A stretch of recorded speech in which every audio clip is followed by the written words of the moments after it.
This here is the Abbott St. Jude Medical's Merlin 3650 patient care unit.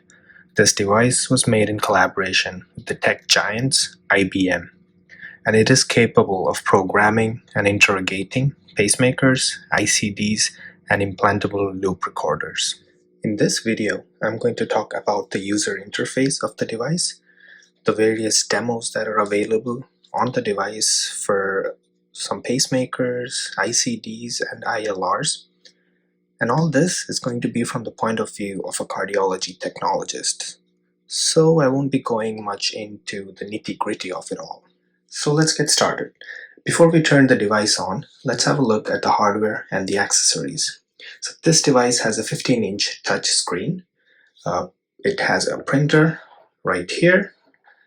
Here is the wand that facilitates the connection between whatever implanted device it is with this system here.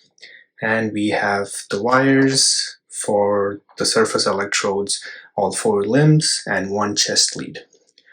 This device has an inbuilt clock, an internal clock, which ensures that the time and date on this device is always up to date.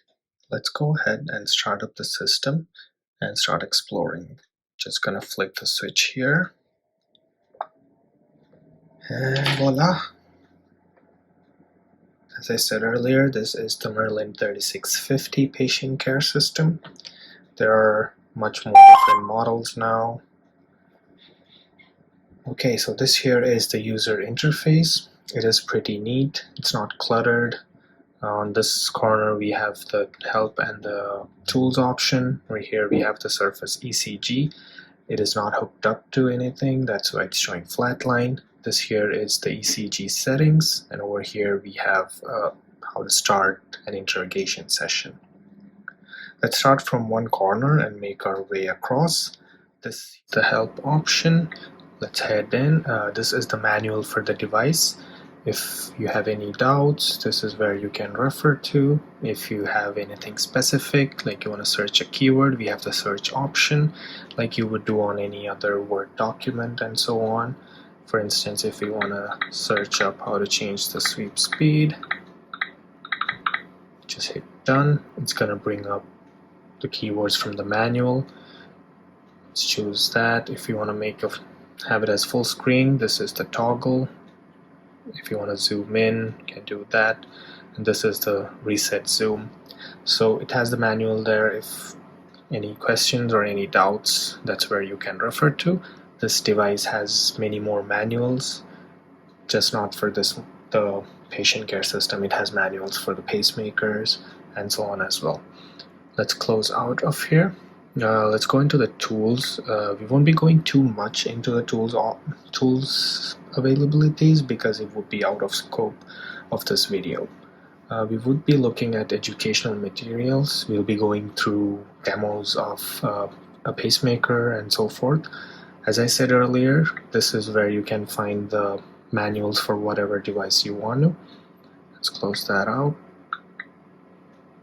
And the maintenance is more the technical part of it with software and system logs. Preference is basically the settings option. Here we can set the date and time. As I said earlier, this device does have an internal clock. I don't have to change the time every time I turn it on. The only time I've had to change it is with the daylight savings. You can change the language, the date format, the time format, how loud do you want it to be, the printer options, and how long you want to retain the patient data as well. Then we have the surface ECG. Directly in the screen you can move around the electrodes, the position as to how you would prefer to see them. If not that, you have the ECG settings here.